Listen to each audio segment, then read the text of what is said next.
back to my channel, or welcome to my channel if you are new. I know I haven't uploaded in about a week.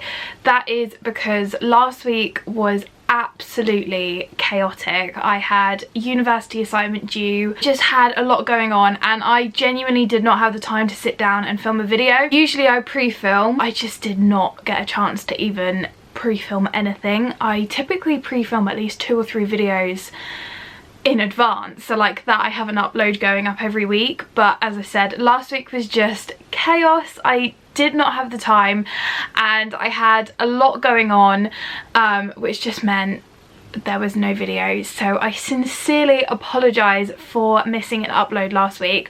I was also absolutely stumped. I really didn't know what to film. I didn't know what you guys would want to see, so I just thought I wanted to film a video that I would genuinely want to upload. Like, I don't want to make this channel sort of a channel where I'm just drilling out videos here, there and everywhere. Like, I want my content to be genuine and what I love and what I want to share to everyone, and that truly is sort of, you know, my books and lifestyle and things like that. And I just didn't have a video, but that is okay. I'm not gonna beat myself up about it. I did do a little post over on Instagram just, you know, apologising, but you were all absolutely fine with it, which I'm very, very glad, so thank you. Also, thank you for sticking around. So I thought I would bring you guys today my September and October reading wrap up. I did mention in my July and August reading wrap up that I would only upload, I would sort of upload like 2 months together, purely because I just don't get round to reading enough books to create a good video. I haven't even managed to read 4 books in a month, which usually is my average, and I just haven't had the time. I've honestly been so busy this month. There's been a lot going on, you know, in my personal life that I just haven't needed or wanted to share.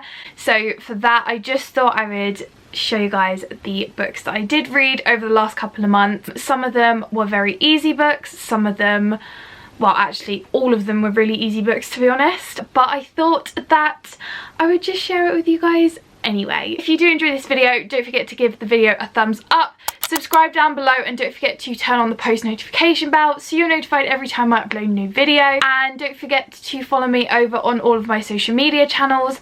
And with that said, let's just jump straight into the video. I can't quite remember what order I read these books in. However, I'm going to start off with my current read. This probably should go in my November wrap up because it is November now, but I did start reading it in October, and it is also a reread, and that is A Good Girl's Guide to Murder by Holly Jackson.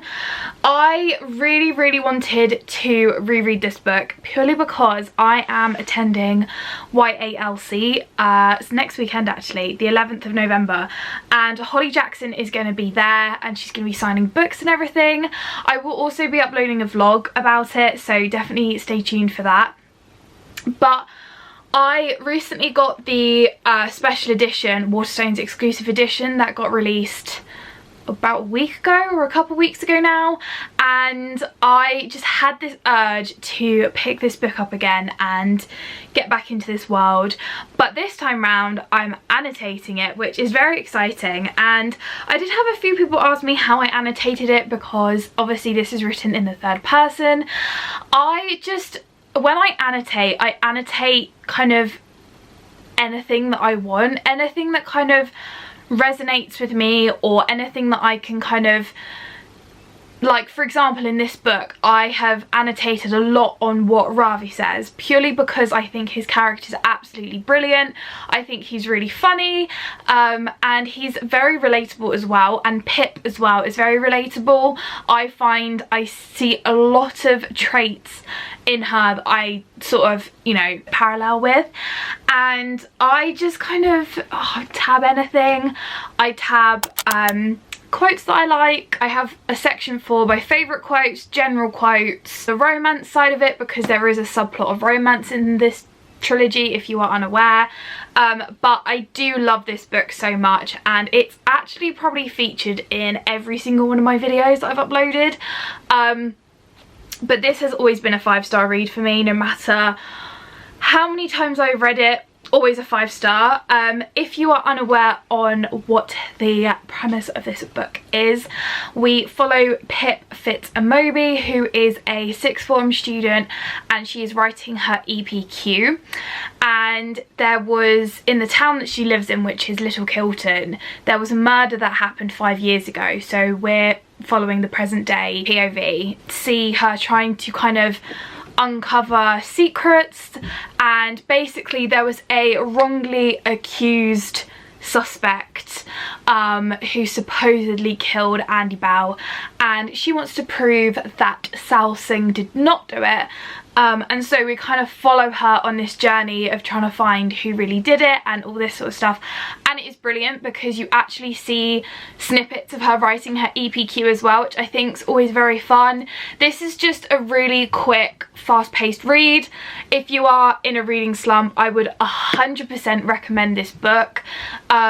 Any murder mystery I find is always worth picking up if you don't know what to read next, or if you are in a reading slump. This is always brilliant, but I just love it.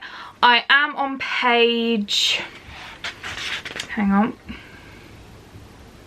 287, so I haven't got much left. I'll probably finish it today, to be honest, but I absolutely love it, and it is definitely a 5-star read for me. We then have a book that I actually DNF'd, which is surprising. I don't particularly enjoy DNFing books. I do try and stick them out till the end. However, this book I just did not get on with, and that is Rivers of London by Ben Aaronovitch, which is so sad because I've heard incredible things about this series. It's a very long series. I think there's at least like 8 or 9 books in the series, so it's a very sort of stretched out one. It's fantasy mixed in with sort of murder mystery, so there's things like the elements of it really interested me, hence why I picked it up. I'm not gonna lie to you, I finished it, I DNF'd it on page 244. I've still got a bookmark in it, and quite frankly I cannot even tell you one thing about this book. Now, I'm not sitting here and saying you shouldn't read this book. I feel like I just was not in the right frame of mind to read this, which in the future I might pick it up again. And I have heard that potentially the audiobooks are actually better than the physical books. So I'm thinking about maybe reverting to an audiobook for this book, which I actually, secret, I never listen to audiobooks because I'm not a big fan of them. I'm definitely much more of a physical book lover. Like, for me, that's, you know, the best way to do it. However, if you are interested in this, this is what the story is about. This is London as you've never seen it before, a city of wonders and terrors, a city of ancient secrets which is haunted by its past, a city where you are never far from magic, a city Peter Grant will help you discover. This is also written in first-person narrative. The kind of gist of it is basically Peter Grant is like a I think he's a trainee police officer or something, and there's been a murder that happens, but his prime suspect is a ghost, so that's where your kind of fantasy bit comes in, and he's sort of like a wizard in training, I think. Like, I honestly didn't get a lot from this. It says, "My name is Peter Grant and I used to be a probationary constable in that mighty army for justice, known to all right-thinking people as the Metropolitan Police Service, and to everyone else as the Filth. My story really started when I tried to take a witness statement from a man who was already dead." So that's where your kind of fantasy element comes in. Obviously there is talk of magic and things like that. There's cross-references from a bit of Harry Potter as well. I just honestly couldn't get on with it. As much as I like fantasy, it's still not my favourite genre. I do struggle to read fantasy purely because it is so made up. There's obviously no real elements to it at all, whereas murder mystery there is, so I find that I can kind of relate to that a little bit more. And the two mixed together, that was probably a combination that I didn't expect. I honestly completely zapped the fact that this was a fantasy and this was its main genre. So I think in my head the whole time I was reading it I was thinking it was a murder mystery when it's definitely more fantasy based. But I would like to continue the series purely because I did buy the next 2 books in the series, so I don't want them to go to waste. But as I said, I might pick them up as an audiobook because I have heard some people read them as audiobooks and they've actually said that they've managed to kind of, I don't know, they kind of follow the story a bit better with it being an audiobook rather than a physical. I don't know. But yeah, so unfortunately this was a DNF. I think this was, even if I finished it, this would have been a really low rating for me, probably like a 1 or a 2, purely because I just didn't vibe with it at all, which is also okay. Next up, this was probably one of my favourite reads over the last couple of months, and that is The Family Upstairs by Jewell. I have had this book sitting on my shelf for a very, very long time. It was one of the first books that I bought when I initially started growing my book collection again, and I've never picked it up since, and I've seen a lot of people on Bookstagram talk about it and say incredible things, and I think I've mentioned this before, but because I am so, like, I love murder mystery, anything crime related I love, but it does mean that I have read a lot, and it means that my expectations for a book like this is extremely high, and I want to be absolutely wowed after I've read a book, especially obviously from this genre, and this book did exactly that. The minute I finished it, I ordered the second book, which I haven't read yet, but that's coming in an upcoming video. However, this book, I think I rated it 4 stars or 4.5 stars. It wasn't quite a 5-star read for me, just because I didn't necessarily like the kind of cult vibe to it. That wasn't really my thing, but the rest of the story was brilliant. The plot twist at the end was epic, and overall still a very, very good read. It's super, super fast paced. The text is really quite big on the inside, so you can read it really, really quickly. In a large house in London's fashionable Chelsea, a baby is awake in her cot. Well fed and cared for, she is happily waiting for someone to pick her up. In the kitchen lie 3 decomposing corpses. Close to them is a hastily scrawled note. They've been dead for several days. Who has been looking after the baby and where did they go? So we actually follow 3 POVs throughout this book, so if you're not a fan of the, not just a dual POV, a triple POV, I probably wouldn't recommend it. Although it is well titled and you can tell exactly who it is we're following, it switches very, very quickly, so you kind of have to be like on the ball with it. I love different POVs, and I love at the end seeing how it all sort of relates and comes together. So for me, that's one of my top kind of things that I love to see in a book. But we follow Libby, who is our primary protagonist, and she basically receives a letter, I believe it's for her 25th birthday, saying that she has inherited a house in Chelsea which is worth millions and millions of pounds. We then follow Lucy, who is our second protagonist. We follow her, basically she's homeless, she's got 2 children and a dog. She's currently living in France, however she is determined to make it back to England because there is a notification on her phone that pops up one night that says it's the baby's birthday or something along those lines. And the third POV that we follow is back in the 1990s, I think. 1988 we follow, and that is what the house, how the house sort of came about, who lived there, etc, etc. And then you basically follow the progression of these 3 POVs, and it is, the plot twist at the end, as I said, is incredible, and the second book kind of follows into that, so I'm very, very excited to read the second book.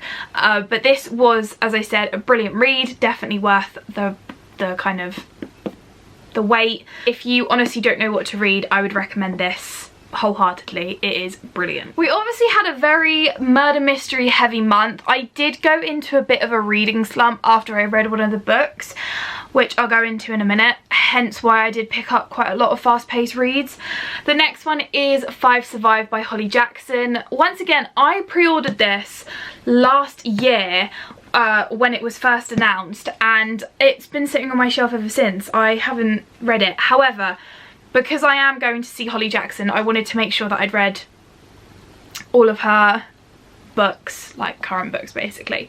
But this is brilliant. This is so good. Obviously, this is nothing to do with A Good Girl's Guide to Murder. However, you can definitely tell that it has still got that YA mystery to it, which is what I love. I think Holly Jackson just absolutely nails it on the head with the fast-paced, atmospheric writing. I think she's brilliant at it. A lot of people kind of don't like her writing because it is written in the third person. This is also written in third person, but it is equally as brilliant. This one follows 6 people, and the main character is called Red, and they are basically taking a road trip down to, I want to say South Carolina, hang on, there's a map in here, all the way down to South Carolina, and they are in an RV. Red Kenny is on a road trip for spring break with 5 friends. Red's best friend, her older brother, his perfect girlfriend, a secret crush, and a classmate. When their RV breaks down in the middle of nowhere, they soon realise that this is no accident. They have been trapped by someone out there in the dark, someone who clearly wants one of them dead. With 8 hours until dawn, the 6 friends must escape or work out which one of them is the target. Buried secrets will be forced to light, and tensions inside the RV will reach deadly levels. Not all of them will survive the night. So basically, the way that the book set out is different hours throughout the night, which is brilliant, which is why I recommend, if you can, if you're a night owl and you like staying up, definitely try and read it within that time. I think it makes it a lot more spooky. But this was just so brilliantly written. Basically, there's a sniper outside. This doesn't really spoil it because it says it on the front. There's a sniper outside, and he basically wants a secret that one of the members of the RV is holding, and he wants to kill that person. It's all very, very tension heavy. It is very atmospheric. Like, you can just imagine this RV in the middle of nowhere, abandoned, it's dark. This is so clever. I read this in less than 24 hours. It's so worth a read, and I really recommend. Once again, if you're in a slump, these are the type of books that I would 100% recommend reading to get out of. It's not a very long book either. I do also have the special edition, which is what I love, which is just really, really cool.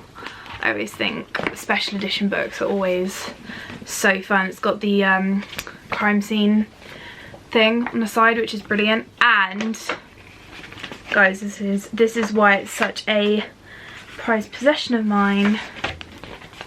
It is signed by the Queen herself. I think I'm actually going to meet her. I'm going to be in her presence. Like, I cannot even begin to describe how excited I am. If you guys didn't know, Holly Jackson is my favourite author, so you know.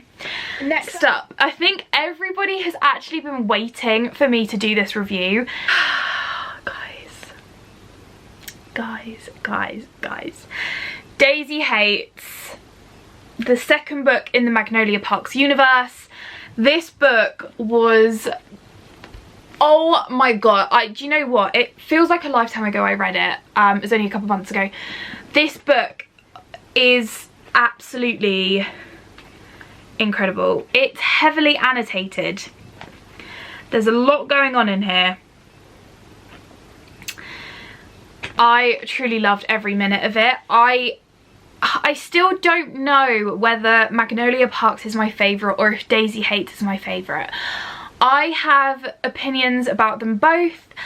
I think both of them are equally as sort of toxic as each other. However, I think that Daisy has gone through a lot more than what Magnolia has gone through.